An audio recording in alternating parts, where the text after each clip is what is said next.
Hi, my name's Phil. I like talking about politics, and in this video I like to discuss how the Tories are reacting to news of their recession. It's all posing a problem for their desire to bribe the electorate with pre-election tax cuts before, of course, putting them back up again like they always do. The solution, however, does not seem to be to abandon what has been a failing strategy anyway.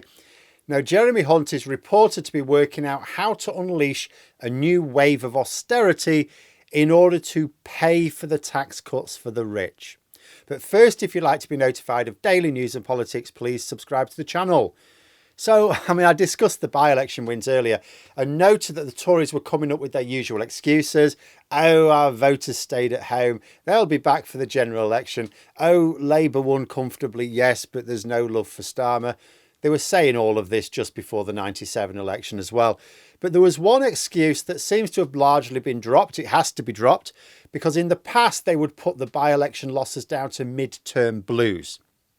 Can't really talk about mid-term blues in the actual year of an election, can you? So they're not really bothering anymore. Well, most of them. I noticed Rishi Sunak still tried to blame mid-term blues today. Mid-term blues in the year of the election. All right then. But I would suggest that the mess the Tories now find themselves in is in no small part down to the fact they've been hiding behind excuses like that instead of re-engaging with voters. And because they have deluded themselves for so long, and when they do accept that they're in a hole, they come up with spurious excuses, they just keep making the wrong moves. And now Jeremy Hunt is about to do likewise, it appears. Tory MPs have been hammering on his door for a year saying we need tax cuts to fight our seat in the election. Naturally, the economic landscape does not really allow for net tax cuts. In fact, we need a net increase in tax revenues just to tread water. If we can't get extra tax revenues from economic growth, and we can't because we don't have any, then it can only come from collecting more taxes from some people. But whereas Labour plan to close tax loopholes and so extract more from the wealthy without actually putting up the rate of tax, they're not talking about raising the rate of any tax, just making sure people pay it. The Tories always want to reduce the tax burden for the rich, which leaves them raising taxes on the poor, but the poor have been squeezed too much already. So what to do? The latest report from the OBR has been given to Jeremy Hunt. We don't know what it says, but the reports are that it is not giving him the fiscal headroom needed to offer his tax bribes next month. What to do? So according to reports, Hunt is planning billions of pounds worth of extra spending cuts in order to prioritise the tax cuts. Very Tory, but also very stupid. Polling consistently shows that the public do not want spending cuts. They do not want the tax cuts if it comes at the expense of public spending. In fact, a large chunk of those indicating their support for Labour actually want tax rises if it means more public spending. This is not going to help the Tories win the election.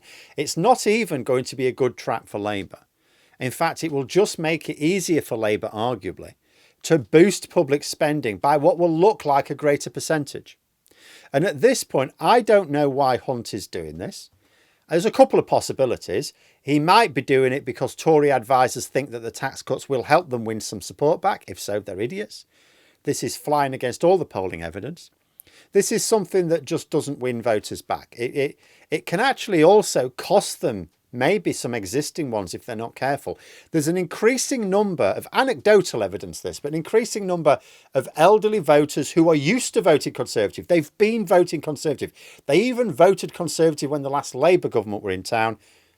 And now they're saying they're not because they're cutting health and social care spending to the bone, for example. So the alternative idea is just that the Tory leadership sort of knows it's a bad move electorally, but because they've already given up on the election, they're more worried about party discipline. And with MPs threatening to vote against the budget if it doesn't cut taxes, they're going, okay, we'll lose more votes. What the hell? Just, okay, we'll cut taxes, whatever. Now, being clear, these low tax Tories are being very disingenuous because the budget is definitely going to result in an overall tax rise. That is obvious. That's known. What the low tax Tories seem to want is not genuine tax cuts. It's the illusion of tax cuts to use in their election campaigns.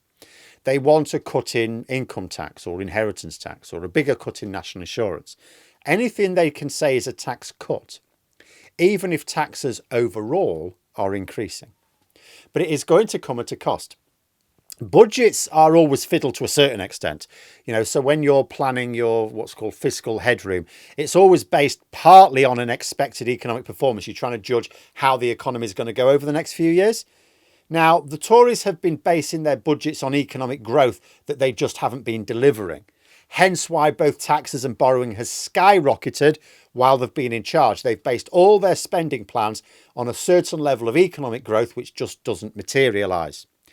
But your predictions for economic growth have to at least sound plausible in order to keep the gilt market stable.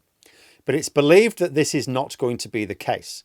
But if Hunt announces a budget next month which contains some token tax cuts, but also more spending cuts to balance it out, what voters are going to hear is the spending cuts. People are seeing our collapse in infrastructure.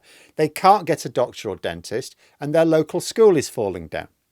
Now, sure, healthcare and education spending apparently is supposed to be ring-fenced, so Hunt won't be cutting the budgets there, but people want the spending there to be increased. But also, where will these cuts actually come from? Where will the Tories find the cuts? The police and criminal justice system? Well, they keep banging on about tackling crime. How are they going to do that? By defunding the police and prisons.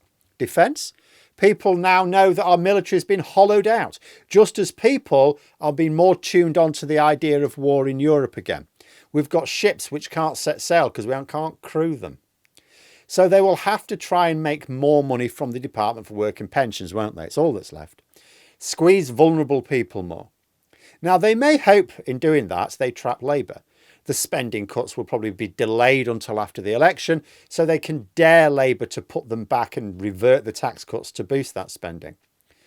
Personally, I would piss myself laughing if Labour say, well, I'll tell you what, we're going to leave these tax cuts alone, at least those which apply to ordinary people, and just go harder on making the wealthy pay their share. They've already got plans to close tax loopholes. Go after them even more aggressively and let everyone know it's because the Tories forced their hand. But in the here and now, polling evidence would suggest that people will not take kindly to talk of more austerity. The Tories might claim they're ring-fencing health and education spending, as I say, but Labour can just ask voters, do you believe them? Consider how hard it is to get an appointment with a GP or dentist. Look at how badly your local school is struggling. Do you really believe this is the party that has ring-fenced health and social care spending and education spending? I think the Tories are making a trap, not for Labour, but for themselves here. And as I say, it is possible that the leadership recognises this. It is entirely possible that because they privately acknowledge they're going to lose the election and that they're going to lose it heavily, that their primary concern is keeping Tory MPs on side until Sunak can call that election.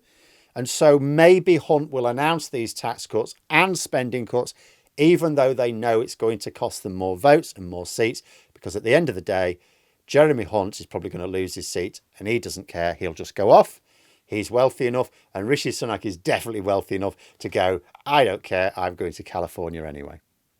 But there we are. Those are my thoughts. Let me know yours in the comments below. Hope you found the video interesting. If you did, please click the like button. And if you'd like to support the channel further, the join button for memberships. And until next time, I'll see you later.